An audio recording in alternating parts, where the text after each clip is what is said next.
हिंद के नौजवानों के दुश्मन हो तुम। पहले तो हिंदू मुस्लिम के दुश्मन थे, पर आजकल तो किसानों के दुश्मन हो तुम। के अन्नदाता से उलझे हैं इस बार ये। तैयार है ना?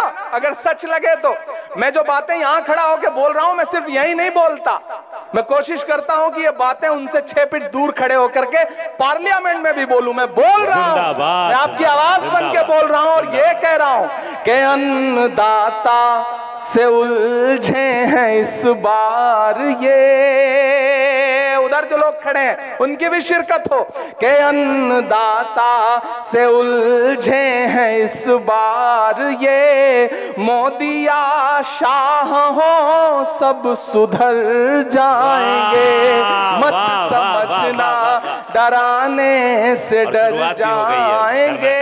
अब के सारी हदों से गुजर जाएंगे।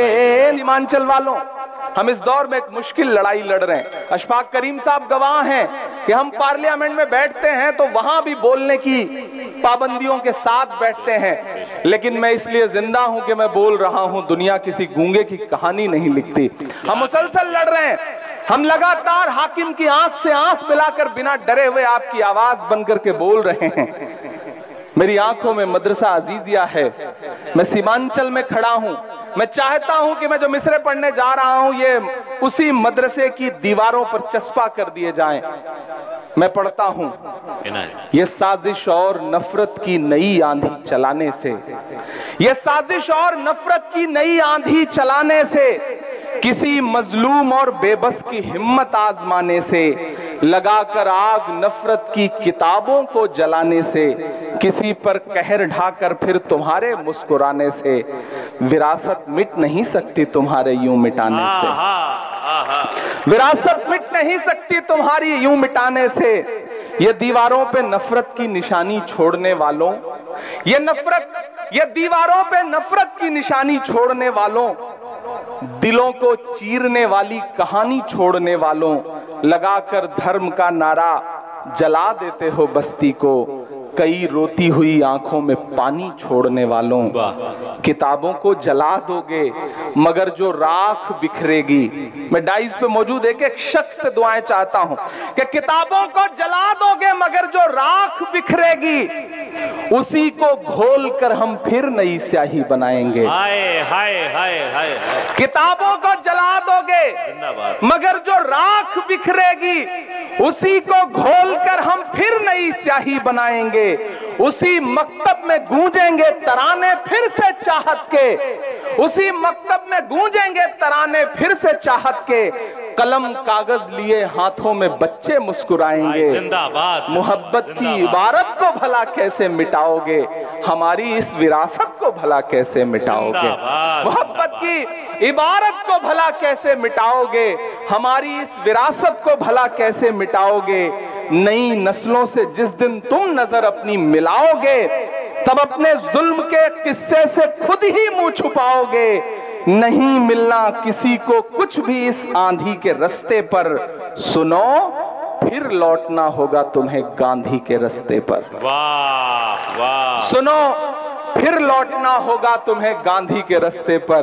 और ये धमकियां देने वाले लोग, ये डराने वाले लोग, ये मिट्टी में मिलाने की बातें करने वाले लोग, अलल-ऐलान इमरान पढ़ता है कि वक्त के हाकिमों बादशाहों सुनो, जुल्म की फौज के सरबराहों सुनो। मैंने अब तक देखा कि मुशायरे को इस तरफ के लोगों ने ज्यादा जिंदगी दी। ये जो बाईं तरफ बैठे लोग हैं ये थोड़ा थोड़ा खामोश रहे।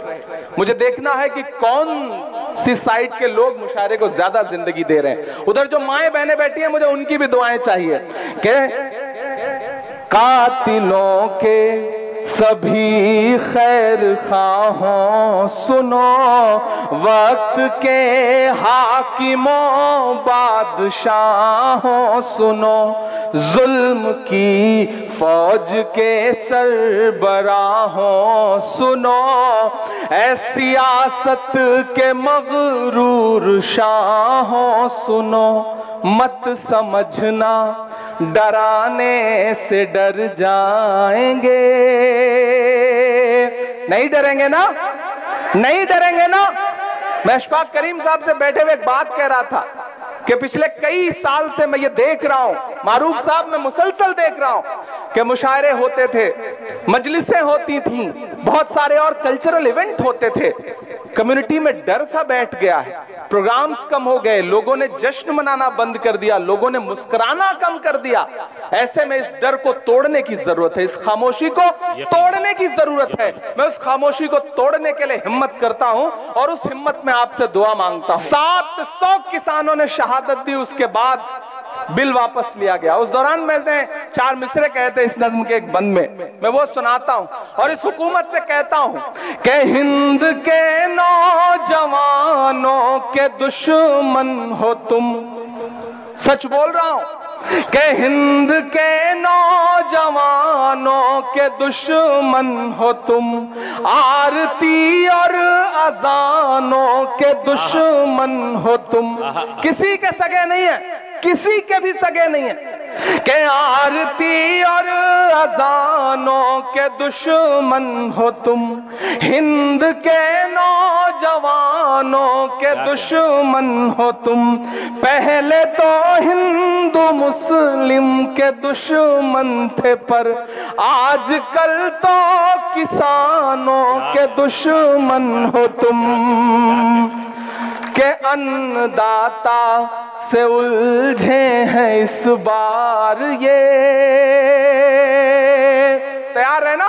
अगर सच लगे तो मैं जो बातें यहां खड़ा होकर बोल रहा हूं, मैं सिर्फ यही नहीं बोलता, मैं कोशिश करता हूं कि ये बातें उनसे 6 फीट दूर खड़े होकर के पार्लियामेंट में भी बोलूं। मैं बोल रहा हूं, मैं आपकी आवाज बन के बोल रहा हूं और ये कह रहा हूं कि अन्नदाता से उलझे हैं इस बार ये।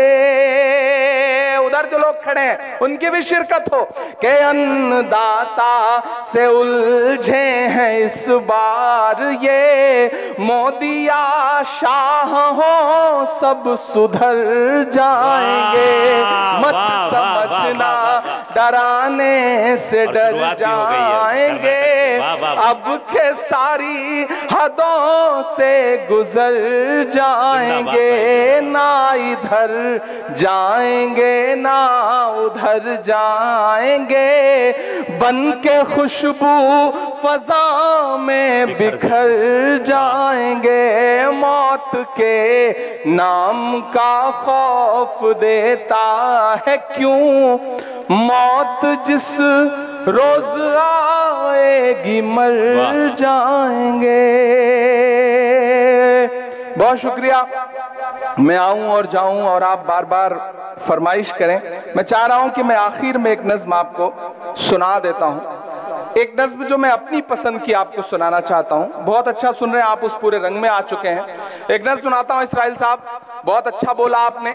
मैंने बहुत कम सियासी लोगों को ऐसा देखा है कि सामने बैठी हुई भीड़ जो है वो पूरा इम्तहान ले रही हो, फिर भी बोलने की जो जिद है उसके लिए मैं आपको सलाम करता हूं। दोस्तों मैं चाहता हूं कि एक बार जितने भी यहाँ मेहमानान बैठे हैं, भले ही मैं यहाँ मेहमान हूं लेकिन डाइस पर मैं शायर की हैसियत से खड़ा हूं, और जितने सियासी मेहमान बैठे हैं मैं चाहता हूं एक बार जोरदार ताली बजा करके उनके लिए आप उनकी इज्जत अफजाई करें। मेरा अपना मानना है कि शायर जो है वो समाज का आईना होता है, और हम देश भर में मुशायरों में जाते हैं, मेहमान आते हैं, सियासी लोग आते हैं, शमा रोशन करते हैं और चले जाते हैं। मैं पहली बार ऐसा देख रहा हूं सीमांचल में कि सारे के सारे सियासी लोग बैठे हुए हैं। मेरा अपना मानना है कि शायर समाज का आईना है, और आईने के सामने बैठने की हिम्मत वही कर सकता है जिसका दामन साफ सुथरा हो। ये जो सियासी लोग हैं ये नेक लोग हैं, अच्छे लोग हैं।